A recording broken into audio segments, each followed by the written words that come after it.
Will the rumored Pokemon Let's Go Pikachu and Pokemon Let's Go Eevee really be like Pokemon Go? Wrong answer, Charmander. Get to the back.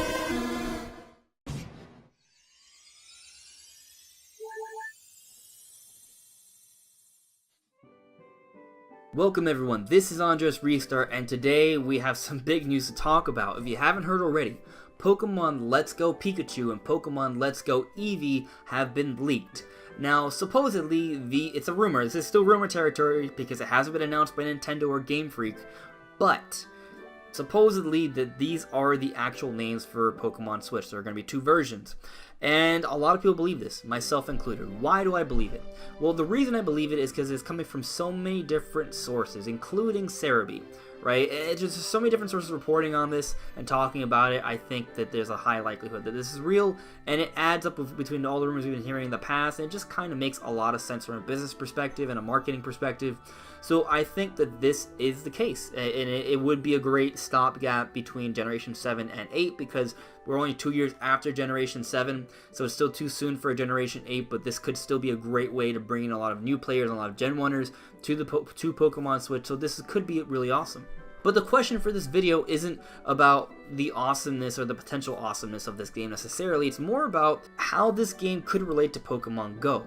Right, it's weird because the names are called Pokemon Let's Go, Pokemon, Pikachu and Eevee supposedly, right? And there's another rumor that goes along that talks about a lot of really cool things, like how this is going to be, I guess, a remake of Yellow. There's going to be two versions, Pikachu and Eevee. They're going to be following around. There's going to be ride Pokemon. There's going to be an online hub for players, and it's going to be following the narrative. The red and blue are going to play a role in the story, but you're going to be different trainers.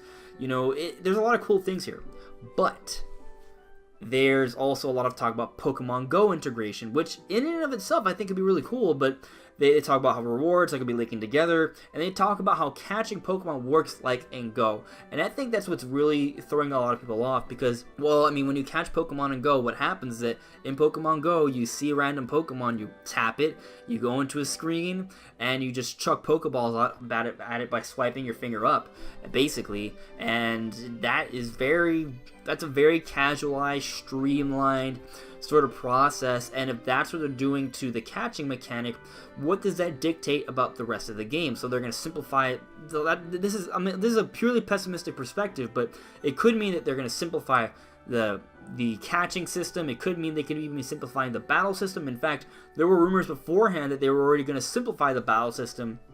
So I think that rumor in the past and this are sort of stacking together and creating a narrative that's kind of pessimistic for these new Pokemon games. Not to mention that initially when I heard Pokemon Let's Go Pikachu, I didn't think it screamed, oh, this is a super epic Pokemon game. It screamed maybe kind of more like a spin-off, which is a little weird. But that's a topic for another day. What we're talking about right now is if Pokemon Let's Go Pikachu and Eevee, assuming are real, if it's really gonna be like Pokemon Go.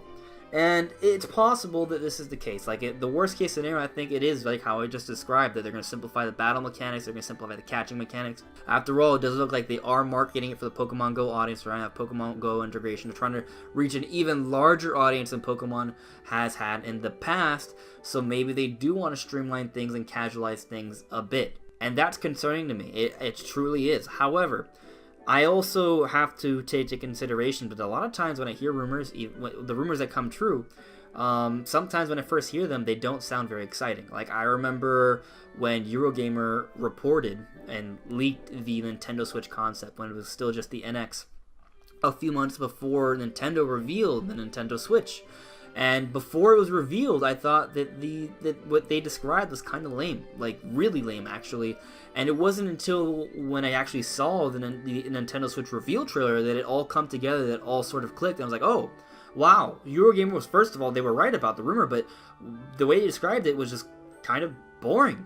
But when I saw Nintendo sort of reveal it and I saw how it all came together, it all of a sudden made perfect sense, and I could see Nintendo actually executing the concepts really well. So I think that possibly this could be the case as well here. Like, we're hearing about it, and if it's all true, it doesn't sound very exciting. But That all comes down to our interpretation of how it's being executed. Maybe when we finally see these games, as according to Emily Rogers, it's going to be revealed by the end of the month, that we're going to see these mechanics and it's actually going to seem and look really, really cool. That is a possibility. Now, one of the things that I love about the Pokemon series is that they traditionally have, well, at least over the last few years, they've found a way to cater to younger, players, less inexperienced players, but at the same time create a very deep metagame that appeals to players that have been playing for years, right? That have really get into the mechanics and competitive play, and then there's everything in between. So Pokemon is sort of structured in a way where it appeals to a large amount of people. So here's the thing. I talked about how these Go-like features, if we imagine it in the pessimistic way, it does make sense for a large audience, right? But not for your hardcore Pokemon fans. I'm pretty sure Game Freak would understand that they'd be ditching mechanics that hardcore Pokemon fans love. I mean, think about it.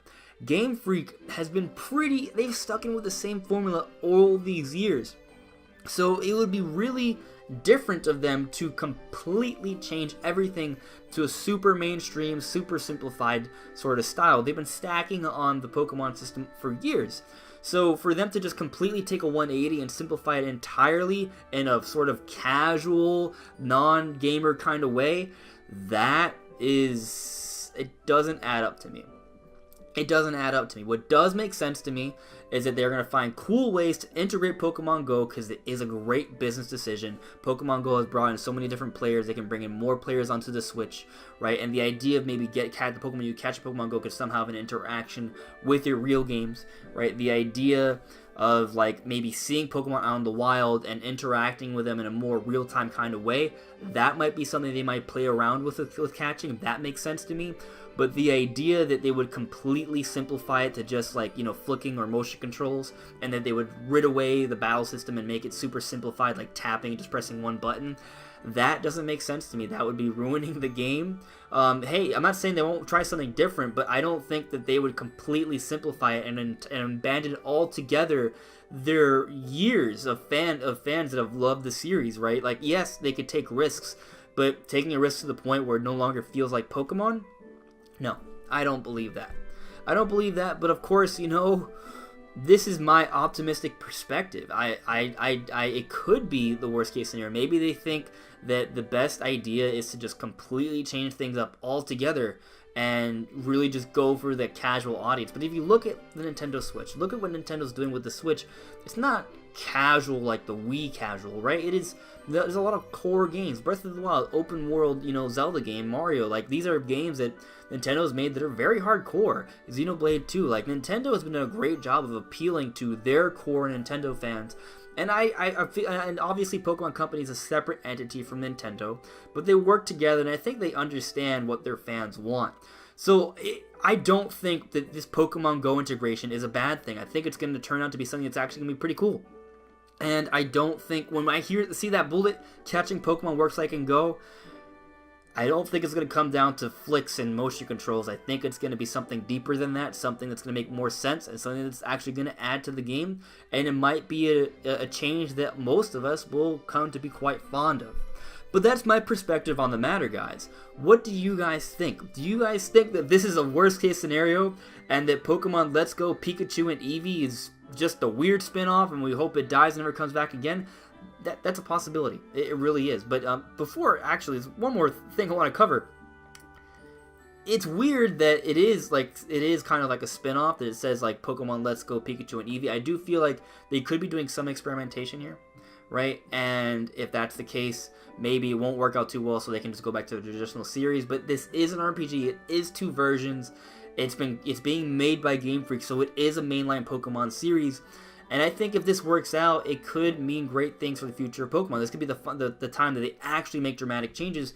But again, I think the changes are going to be smart changes that will benefit new players, returning players, and old players. They're not going to abandon the audience that has, allowed them to sell like 12 to 15 million Pokemon copies every year.